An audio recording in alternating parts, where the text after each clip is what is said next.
अस्सलामुअलैकुम to all ladies and gentleman. उम्मीद करता हूँ कि आप लोग और आपके घर वाले साथ खैरियत के होंगे।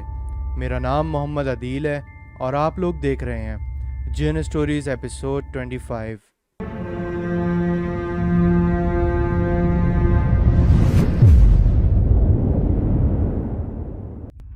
आज जो मैं वाक़या आप लोगों के साथ शेयर करने जा रहा हूँ वो हमारी लिसनर ने हमें सेंड किया है, जो कि उनके हस्बैंड के साथ पेश आया है। ये वाक़या बहुत ज़्यादा स्पूकी और हॉरर है, तो बढ़ते हैं वाक़ये की तरफ।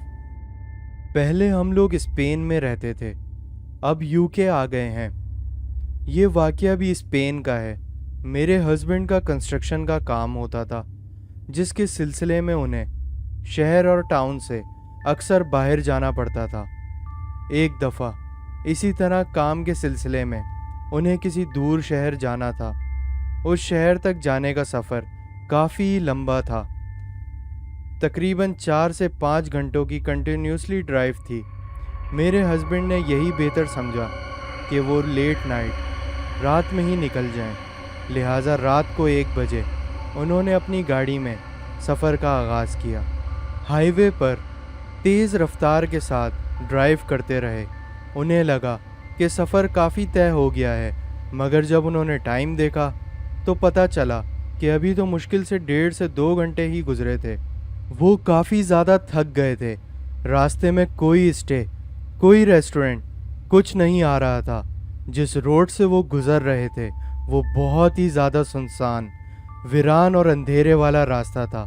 एक बहुत लंबी सड़क थी जिसकी दोनों साइड्स पर बहुत बड़े बड़े और सुनसान मैदान थे।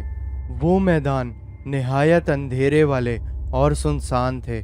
उस सड़क पर उनकी गाड़ी के अलावा कोई और गाड़ी या कोई इंसान उन्हें नज़र नहीं आ रहा था। वो डरते नहीं हैं, मगर आज इतनी तन्हाई कुछ अजीब सी लग रही थी।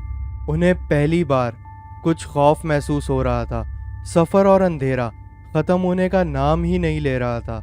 वो पूरी तेज़ रफ्तार के साथ आगे बढ़ते जा रहे थे। चारों तरफ सन्नाटा और घुप अंधेरा था। सिर्फ उनकी गाड़ी की हेडलाइट्स थीं। उनकी रोशनी सामने रोड पर पड़ रही थी और वो आगे बढ़ते जा रहे थे। अचानक उन्हें ऐसा महसूस हुआ जैसे मैदानों का मंजर बदल रहा हो। वहाँ हलचल पैदा होने लगी। उन्हें लगा जैसे अचानक ही बहुत सारे लंबे लंबे साए हैं जो दोनों तरफ के मैदानों में घूम फिर रहे हैं। उन सायों के कद बहुत ही ज़्यादा लंबे थे। वो काले और लंबे साए अब सैकड़ों की तादाद में उन्हें नज़र आ रहे थे। उन्होंने घबराकर गाड़ी की स्पीड और बढ़ाना चाही, लेकिन वो नाकाम रहे। उन्हें कुछ समझ नहीं आ रहा था कि आखिर ये सब हो क्या रहा है। फिर कुछ ही सेकंड्स बाद उन्हें ऐसा महसूस होने लगा जैसे उनकी गाड़ी में कोई बैठा हुआ है। उन्होंने जैसे ही मिरर से पीछे देखा तो उनकी बैक सीट पर एक औरत बैठी हुई थी। उसके बाल बहुत ज़्यादा लंबे और बिखरे हुए थे। उसकी आंखें अंगारों की तरह लाल थीं। वो कुछ बोले जा रही थी, मगर उनको कुछ समझ नहीं आ रहा था कि वो क्या कह रही है। मगर मेरे हस्बैंड इस अचानक की आफत से बहुत ज़्यादा डर गए थे और उन्होंने फ़ौरन आयतल कुर्सी पढ़ना शुरू कर दी। उनकी बिल्कुल भी हिम्मत नहीं थी कि वो दोबारा पीछे देखें या गाड़ी रोककर उससे बाहर निकल जाएं। ये हिम्मत करना तो नामुमकिन सी बात थी कि वो उससे पूछ सकें कि वो कौन है और उनकी गाड़ी में आकर कैसे बैठ गई। वो बताते हैं कि उसका लिबास बिल्कुल सफ़ेद था और उसकी आंखें एकदम लाल अंगारों की तरह थीं। मेरे हस्बैंड ने अब ऊंची आवाज़ में आयतल कुर्सी पढ़ना शुरू कर दी। कुरान पाक की जितनी भी आयतें उन्हें याद थीं वो सब पढ़ी और चारों कुल पढ़े। वो दुरूद शरीफ पढ़ते रहे। आहिस्ता आहिस्ता गाड़ी में जो यख ठंडा माहौल हो गया था वो ख़त्म होने लगा। पीछे जो भयानक रूप वाली चुड़ैल बैठी हुई थी वो एकदम से गायब हो गई। लेकिन बाहर मैदानों में जो लंबे साए थे, जो अब तक अपनी ही दुनिया में मगन थे, वो अब अचानक से उनकी गाड़ी के साथ साथ भागने लगे और मुसलसल भागते रहे। जितनी देर वो उस रोड पर ड्राइव करते रहे, वो काले खौफनाक लंबे कद वाले साए मैदानों में दीवाना वार भाग रहे थे। बिल्कुल ऐसा लग रहा था कि जैसे अभी वो गाड़ी के करीब आकर गाड़ी को पलट देंगे। मगर उस वक्त मेरे हस्बैंड को नेक्स्ट टाउन का पहला पेट्रोल पंप दूर से ही नज़र आने लगा। वो पंप करीब होने लगा तो ज़रा रोशनी और ज़िंदगी का एहसास हुआ। वो सारे साए अचानक धुएं की तरह हवा में तहलील होकर गायब हो गए।